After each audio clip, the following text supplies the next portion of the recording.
Hello everyone. तो कैसे हैं आप सब लोग। आज मैं ऐसा शेयर लाया हूं जो आप लोगों को बहुत अच्छा रिटर्न बनाकर दे सकता है।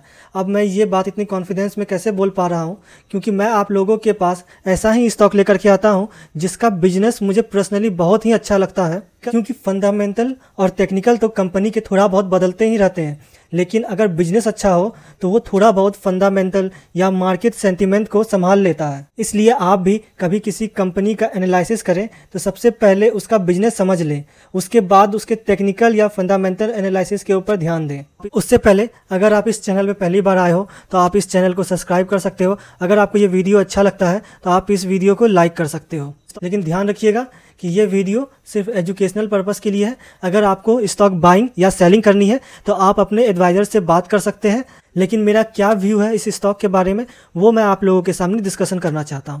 तो चलिए अपने वीडियो को शुरू करते हैं। तो आप लोगों को इस कंपनी का चार्ट देख करके समझ में आ गया होगा कि ये कंपनी बहुत दिनों से कंसोलिडेशन फेज में थी और इसने अब ब्रेकआउट दे करके एक रिटेस्ट करके एक नया हाई भी बना लिया है। तो इससे अभी क्या समझ में आ रहा है कि ये कंपनी एक अप ट्रेंड में जा चुकी है और यहाँ पर आप देख सकते हैं एक ग्रीन कैंडल भी बना दिया है इसने। तो ये आप लोगों को अभी और ऊपर लेके जा सकती है, क्योंकि ये 50 EMA बहुत ही अच्छा सपोर्ट की तरह काम करता है और इसने यहाँ से सपोर्ट ले भी लिया है। तो आप यहाँ पर एक बाइंग का ट्रेड बना सकते हैं और आपका स्टॉप लॉस कुछ इस जगह पे होगा, लगभग 360 या 380 के बीच में। इस कंपनी का फंडामेंटल पर्सनली मुझे बहुत ही अच्छा लगा है। तो अगर आप इसको लॉन्ग टर्म के लिए इन्वेस्ट करना चाहते हैं तो आप इसे लॉन्ग टर्म के लिए भी इन्वेस्ट कर सकते हैं, और अगर आप इसको स्विंग ट्रेडिंग की तरह यूज करना चाहते हैं तो आप यहाँ पर स्टॉप लॉस लगा करके इसको चलने दे सकते हैं। जब तक ये कंपनी दोबारा लोअर लो ना बना दे तब तक आप इस कंपनी को होल्ड कर सकते हैं। इस कंपनी का नाम है हिंदुस्तान पेट्रोलियम कॉर्पोरेशन लिमिटेड। ये कंपनी कच्चे तेल को रिफाइन करती है और उससे पेट्रोलियम प्रोडक्ट बनाती है, जैसे कि LPG, पेट्रोल या डीजल। इस कंपनी में ONGC का 55% इक्विटी है और अगर हम लोग इस कंपनी के रिफाइनिंग कैपेसिटी के बारे में देखें तो वो 34.5 million metric tonne per annum है। मतलब कि ये एक साल में 34.5 मिलियन मेट्रिक टन तक रिफाइन कर लेती है और इस कंपनी का टारगेट है कि ये 2028 तक 45.3 million metric tonne crude oil refine करे। इसका मतलब ये है कि इस कंपनी में अभी भी और ग्रोथ बाकी है। हम लोग कितना भी EV व्हीकल के बारे में बात कर ले, लेकिन सच तो ये है कि अभी भी हम लोग में ज़्यादातर के पास पेट्रोल या डीजल वाली गाड़ियां हैं। इसका मतलब ये है कि ये कंपनी अभी भी कुछ साल तक तो लॉस नहीं दिखाने वाली है।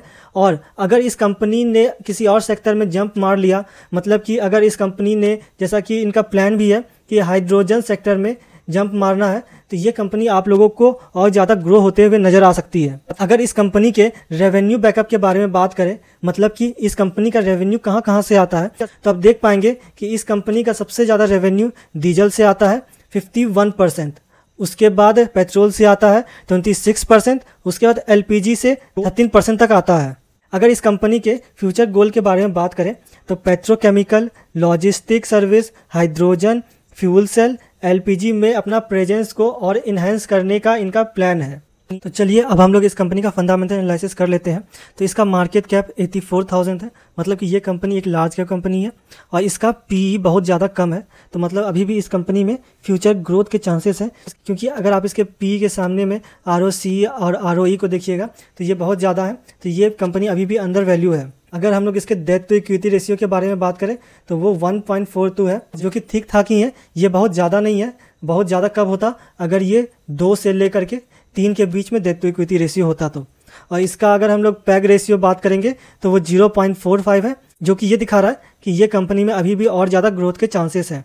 और आप देख सकते हैं कि इसका प्लेज परसेंटेज 0 है, मतलब कि इस कंपनी ने कभी भी अपने शेयर को बेच करके गिरवी नहीं लिया। और ये कंपनी अपने शेयर होल्डर को डिविडेंड भी अच्छा खासा दे देती है और सब कंपनी की तुलना में। तो चलिए अब हम लोग इसके क्वार्टरली रिजल्ट के ऊपर में डिस्कशन कर लेते हैं।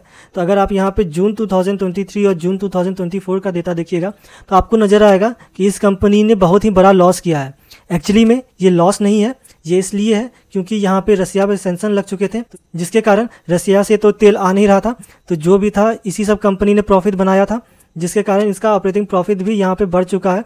लेकिन अगर आप वहीं जून 2022 का डेटा देखिएगा तो आपको नजर आएगा कि ये कंपनी उस टाइम लॉस में थी, लेकिन फिलहाल ये कंपनी अच्छे खासे प्रॉफिट में आ चुकी है। तो अगर आप इसका अर्निंग पर शेयर भी देखिएगा तो ये उस टाइम में 31 का था, जो कि अब घट करके 2.98 का हो गया है। लेकिन ये कोई डरने का बात नहीं है, ये एक्सटर्नल फैक्टर के कारण हुआ था, लेकिन कंपनी में अभी भी बहुत ज़्यादा ग्रोथ पोटेंशियल बाकी है। ये कंपनी अभी अपने ओरिजिनल पोजीशन में आ चुकी है, तो ये अभी अच्छा टाइम हो सकता है इस कंपनी में अपना शेयर होल्डिंग बढ़ाने का। तो अगर आप लोग इसके प्रॉफिट एंड लॉस स्टेटमेंट के ऊपर में डिस्कशन कीजिएगा, आपको नजर आएगा कि मार्च 2023 और मार्च 2024 में अगर इसका ऑपरेटिंग प्रॉफिट देखिए तो ये नेगेटिव में है 2023 में, जो कि मार्च 2023 में 24,900 हो गया, मतलब कि ऑलमोस्ट 25,000 का हो गया है। ऐसा इसलिए हुआ है कि इस कंपनी ने अपने एक्सपेंसेस बहुत ज़्यादा कम कर दिए हैं इस साल में, जिसके कारण भले इसका सेल्स तो कम हुआ है, लेकिन जिसके कारण इसका प्रॉफिट हमें बहुत ही अच्छा खासा नज़र आ रहा है। लेकिन ये प्रॉफिट इसके एक्सपेंस कम करने के कारण आया है, इसके सेल्स करने के कारण नहीं आया है। तो चलिए अब हम लोग इसके कंपाउंडेड सेल्स ग्रोथ के बारे में डिस्कशन कर लेते हैं। तो आप लोग ये देख पाइएगा कि इस कंपनी का पहले सेल्स बहुत ज़्यादा कम होता था 10 साल पहले, जो कि 5 साल पहले थोड़ा सा बढ़ा है, और अभी फिलहाल ये बहुत ज़्यादा बढ़ चुका है। ये 23% तक का सेल्स ग्रोथ CAGR में दे रही है, मतलब कि ये एनुअली 23% तक का कंपाउंड होकर के सेल्स दे रही है, जिसके कारण इस कंपनी का ग्रोथ भी बहुत ही अच्छा खासा हो रहा है, जो कि आप देख पाएंगे। तो उससे क्या हो रहा है कि हम लोगों का यहाँ पे प्रॉफिट अच्छा खासा बन रहा है इस शेयर में इन्वेस्टमेंट करने के बाद। तो मतलब कि आप समझिए कि ये कंपनी आपको डिविडेंड भी दे रही है। तो आप ये देख पाइएगा कि 1 ईयर में इस कंपनी ने 129% तक का अपसाइड मोमेंटम दिया है। तो चलिए अब हम लोग इस कंपनी के शेयर होल्डिंग पैटर्न के ऊपर में डिस्कशन कर लेते हैं। तो आप ये देख पाइएगा कि प्रमोटर्स ने लगातार अपने शेयर होल्डिंग में कोई भी कमी नहीं लाई है, लेकिन यहाँ पे FIIs ने लगातार अपनी होल्डिंग्स कम की है। लेकिन अगर आप यहाँ पे DIIs के ऊपर में देखिएगा तो उसने लगातार अपनी होल्डिंग्स बढ़ाई है, मतलब कि इस कंपनी पे FIIs और DIIs का कोई ज़्यादा फर्क नहीं पड़ पा रहा है, क्योंकि यहाँ पे FIIs अपना पोजीशन कम कर रहे हैं, लेकिन DIIs अपना पोजीशन बढ़ा रही है। और यहाँ पे कुछ % पब्लिक का भी शेयर होल्डिंग बढ़ चुका है, क्योंकि FIIs ने कुछ ज़्यादा ही यहाँ पे सेलिंग कर दी है। तो चलिए अब हम लोग इसके टेक्निकल एनालिसिस को डिस्कशन कर लेते हैं। तो अगर आप इसके 1 वीक के चार्ट को देख लीजिएगा तो आपको ये क्लियरली नजर आएगा कि ये कंपनी एक अप ट्रेंड में है, क्योंकि इस कंपनी ने बहुत साल तक कंसोलिडेशन करके ये अच्छा खासा ब्रेकआउट दिया है। तो ये कंपनी अभी फ़िलहाल तो यहाँ नहीं रुकने वाली है, ये अभी हम लोगों को और भी ज़्यादा मोमेंटम करके दिखा सकती है। तो अगर आपको इस कंपनी में इन्वेस्टमेंट करना है तो आप अपने रिस्क रिवॉर्ड को देख करके यहाँ इन्वेस्टमेंट कर सकते हैं। तो अगर आपको इस कंपनी में इन्वेस्टमेंट करना है तो आप यहाँ पर पहले एक ग्रीन कैंडल का वेट कर सकते हैं, उसके बाद आप यहाँ पे अपना पैसा डाल सकते हैं, और आप लोगों को करीब इस जगह पे अपना SL लगा करके चलना है, क्योंकि बिना SL का आप ट्रेड ना करें। हो सकता है कि ये कंपनी ऊपर ना जा करके नीचे चला जाए और आप लोगों को अच्छा खासा लॉस दिखने लगे। तो ये था हिंदुस्तान पेट्रोलियम कॉर्पोरेशन लिमिटेड के बारे में फुल डिटेल एनालिसिस। अगर आपको ये वीडियो अच्छा लगता है तो आप इस वीडियो को लाइक कर सकते हैं और इस चैनल को सब्सक्राइब कर सकते हैं। Thank you.